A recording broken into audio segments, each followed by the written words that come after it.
Students, now we will discuss about the nutrition in human beings. That means what we eat and how it is digested in our body, that we are going to discuss over here. So you understand that we need food. Why we need food? We need food for energy, because then only we can draw energy, we can obtain energy from the food. Food is important for the growth, for the development, as well as all the functions which are carried out inside the body, as well as for the work which we do. So nutrition is very important in human beings. Let us see here. You can see on the screen, then human beings need food to obtain energy. Why? For their growth, development, and to carry out all the functions. Now the nutrition in human beings means it is related to one kind of system in the body that is called human digestive system. Now this human digestive system works with the food. So human digestive system comprises two parts. As you can see, alimentary canal and second, digestive glands. So these two parts are there. Now first, alimentary canal. Alimentary canal is 9 meter long muscular tube, means it begins from the mouth and ends in the anus. So it is 9 meter long muscular tube. Let us see then this alimentary canal have what areas. It comprises mouth. Mouth is a opening. So you know that we eat food through the mouth. So mouth, then mouth opens into a cavity that is called buccal cavity, or you can say oral cavity also. Buccal cavity is having the teeth, it is having the tongue, it has palate, it has the jaws. So these are in the buccal cavity. Afterwards we will do detail again. So thus it comprises mouth, buccal cavity, or it is also called oral cavity, then esophagus. Esophagus is also called food pipe. It is pronounced as esophagus, but it begins from O. O-E-S-O, phagus. Then comes the stomach, then small intestine, then large intestine, then external opening anus.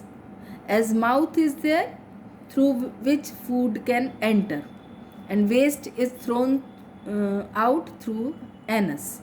So it comprises mouth, buccal cavity, food pipe, that is esophagus, stomach, small intestine, large intestine, and anus. So these are the main parts of the alimentary canal.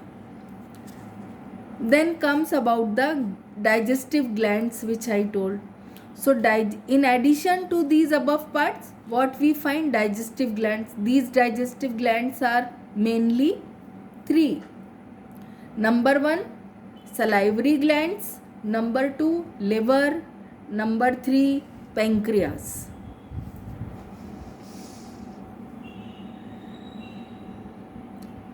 Then very important terms which you should know, that fluids and enzymes are supplied by these glands. These glands are called digestive glands because they supply some secretions with which digestion can take place.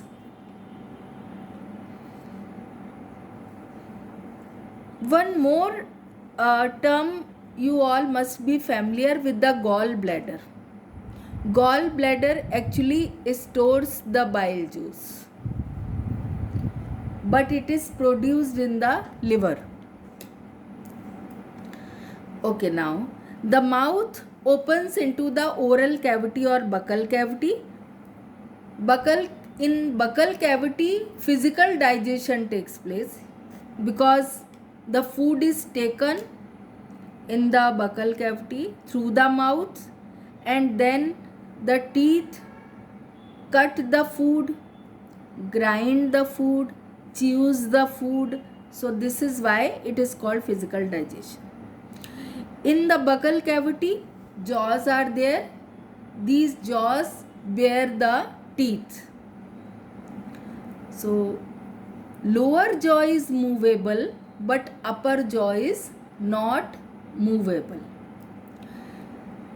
The roof of the buccal cavity is called palate. So this is clear to you, that you understand that nutrition in human beings, when it takes place,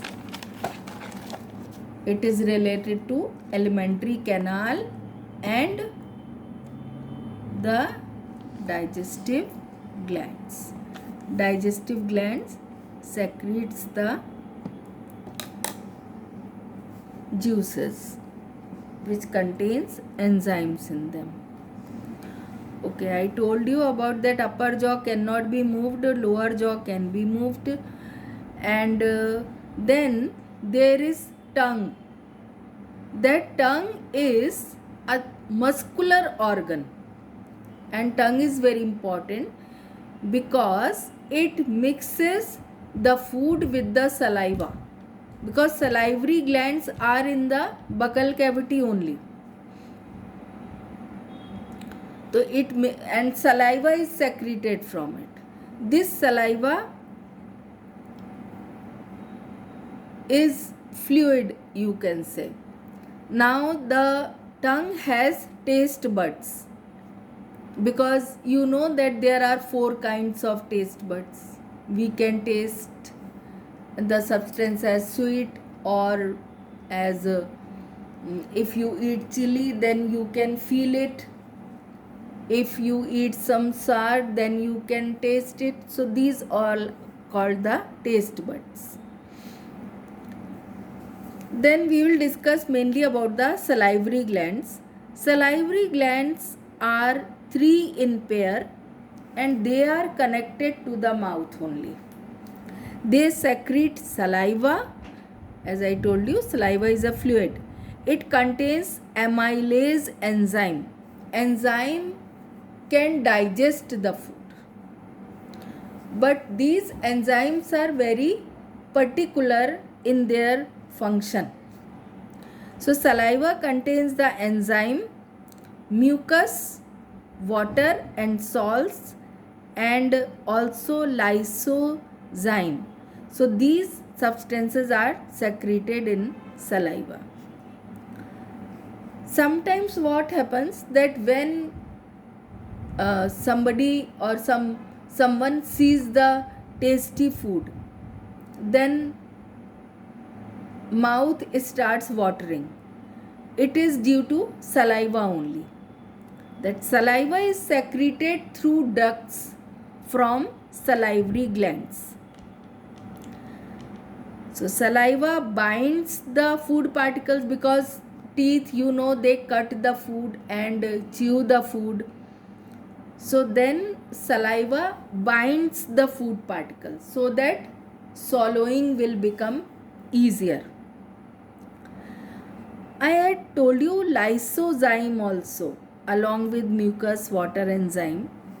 Lysozyme kills bacteria of the food. Here very important fact is that amylase enzyme digests the carbohydrate to some extent, and it is converted into complex sugar. It is converted into simple sugar. That is why if we eat chapati or rice, then it tastes sweet.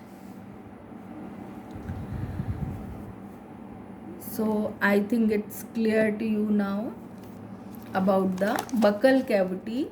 You can write even a short note. So many points you have. So thus carbohydrates, which is called complex sugar, is converted into simple sugar like glucose.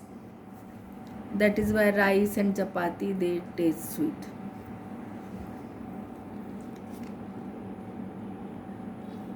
one more important point which you have to remember, that extra sugar in the body is stored in the form of glycogen.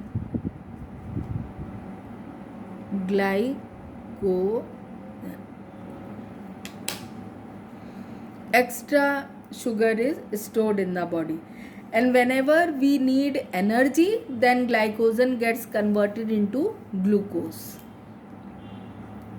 So from glucose, glycogen, and when energy is required, then again glycogen to glucose.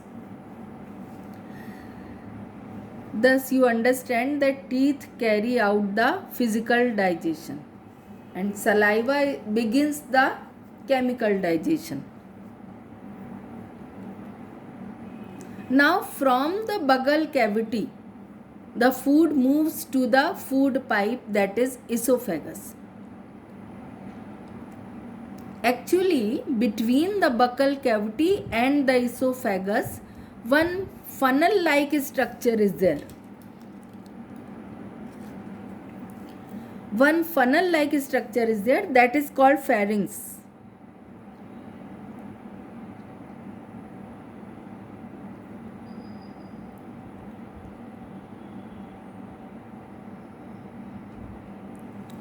Okay. Now you understand the food which is taken in the complex form, it is always converted into simpler molecules by enzymes. So enzymes are also called biocatalyst or biological catalyst, that can be mentioned. Now food pipe or esophagus is 25 centimeter long.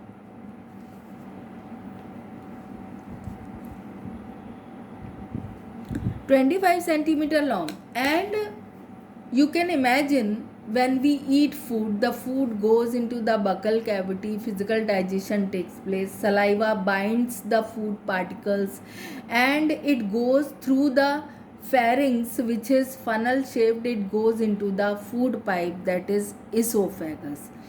Now esophagus undergoes peristaltic movement. Peristaltic movements, so that food can move to the stomach. These peristaltic movements are actually rhythmic movements. One kind of rhythmic movement, so that food can pass to the stomach from food pipe.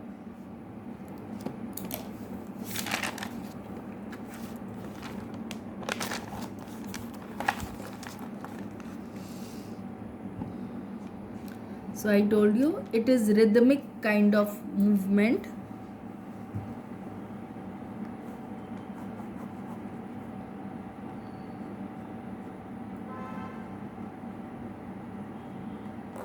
Rhythmic kind of movements, means contraction takes place. There is one esophageal sphincter is also, that means the stomach and food pipe, between that, so that it will prevent the back movement of the food. Then food enters into the stomach. If you see the shape of the stomach, you will find that it is J-shaped. J-shaped stomach. On page number 99, figure 6.6 is there, that you should know to draw also. So that is very easy. You can draw easily. So J-shaped stomach is there. It is muscular bag-like structure, as you can see. It is located below diaphragm in the abdominal part. So it is on the left side of the abdomen. You know that there is thoracic cavity or chest cavity, then there is abdominal cavity. So stomach is in the abdominal cavity, below the diaphragm, on the left side of the abdomen. Now in the stomach, enzymes and food both get mixed up. So enzymes and food get mixed up and food is moved to small intestine. So what is the role of the stomach? Stomach mixes enzyme and food, and then food is moved towards small intestine. Again here sphincter is there, that is called pyloric sphincter. Actually it is a ring of muscles, so it is called pyloric sphincter, and which prevent back movement of the food from small intestine to the stomach. So you can see that two types of sphincter you have found. One is esophageal, where backflow of the food from stomach to food pipe should not take place, and here pyloric one, which is again a ring of muscles, pyloric sphincter, which will prevent the back movement of the food. So thus you understand. I would like to show the picture also.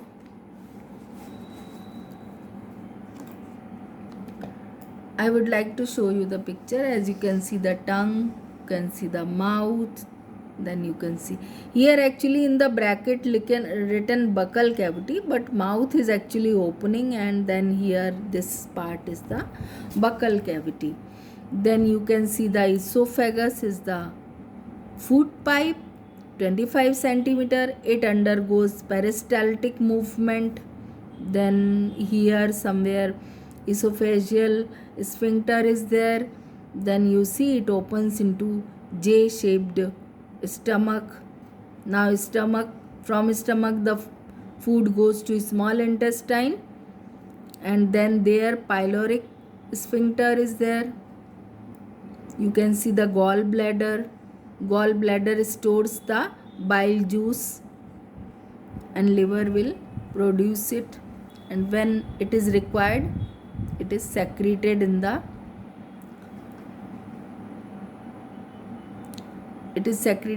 stomach. Then you can see J-shaped stomach is there. Small intestine is 7 meter, I told you. Then here the food goes from small intestine to large intestine, which is again 1.5 meter to 1.8 meter. Small intestine is further divided into three parts: duodenum, jejunum and ileum, that we will study in the notes.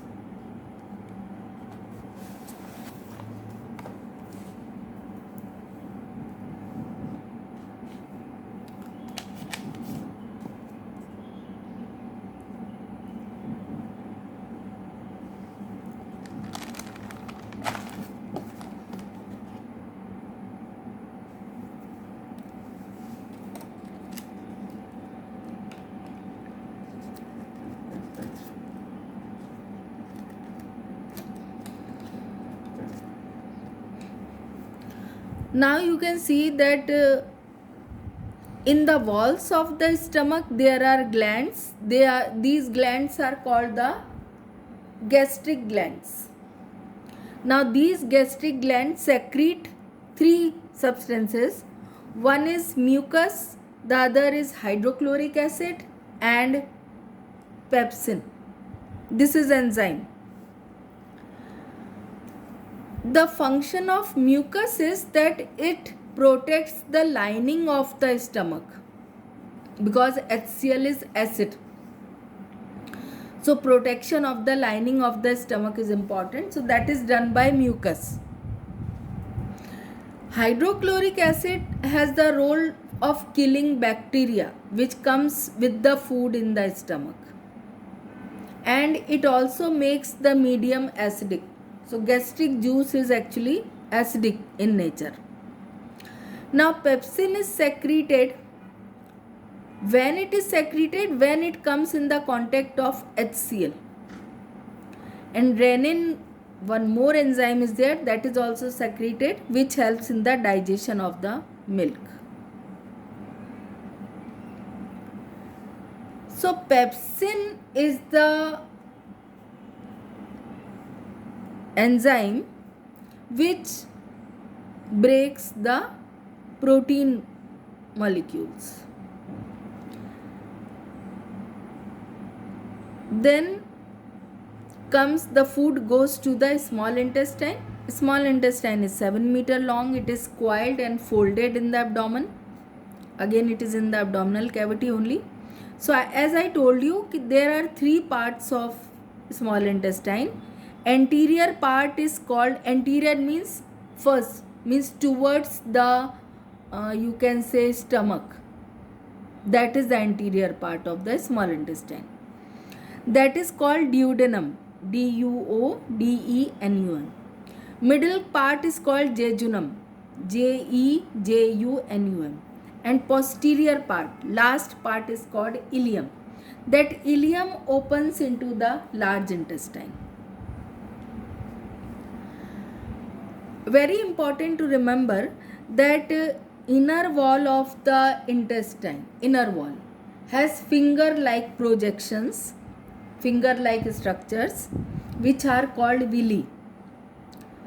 So actually these villi increase the, villi is plural.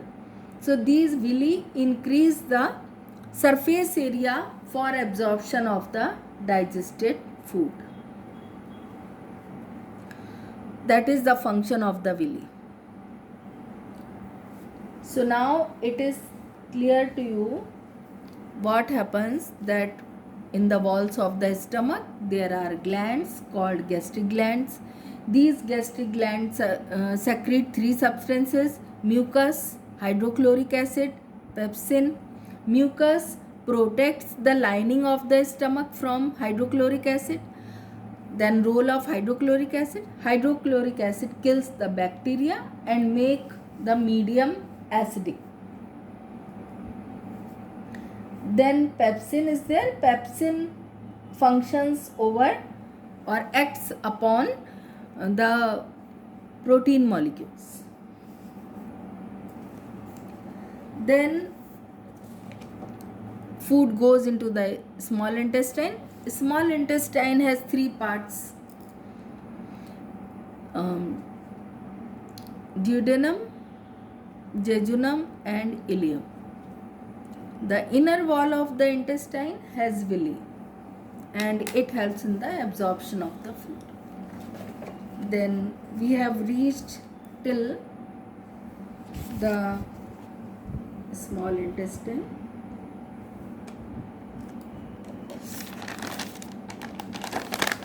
Okay.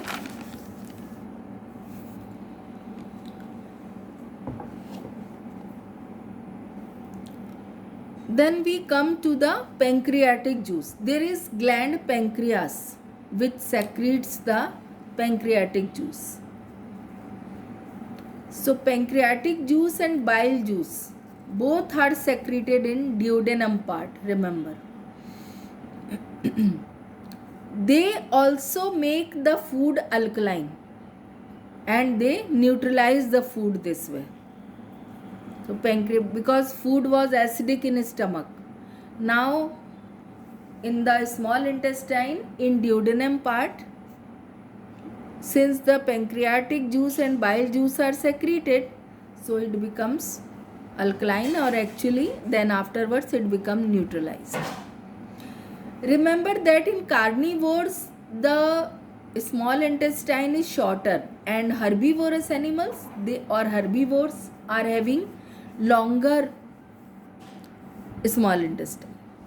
Large intestine, then lastly comes the large intestine. Large intestine is 1.5 to 1.8 meter long and wider, and it stores feces. Feces means waste, which is not required by the body, and if it remains for longer time than required, then it can become toxic. Actually, in large intestine, whatever minerals are there, they are again absorbed, water is absorbed and waste is thrown out from the anus. Okay, this was the digestion.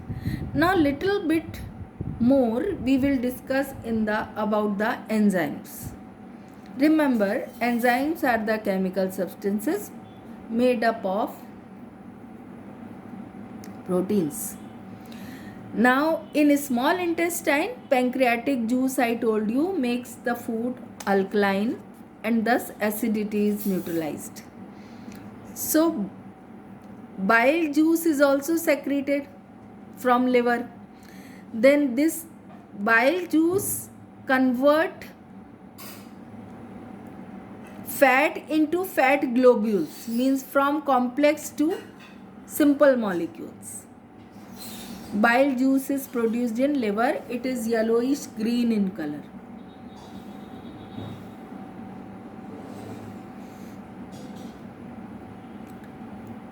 It is yellowish green in color. This you can leave, it is not required. This much is enough for you to remember. Then pancreatic juice. Pancreatic juice contains the lipase. Lipase, you can see in your textbook also, it is given. Pancreatic juice contains lipase, trypsin and amylase. Proteins are converted into amino acids by trypsin. That you can say that trypsin acts on proteins and pepsin also acts on proteins. So they are converted into amino acids. Complex sugars, they are converted into glucose by amylase. Amylase is also known as ptyalin, but its spelling is Ptylin. So that is also amylase. Then fat globules, because fats were converted into fat globules by bile juice, with the help of bile juice, and then fatty acids and glycerols are formed from it. Okay, so this was the nutrition in human beings. So I think it is very clear to you. Once you go through it, you will understand. Figure also you can remember, because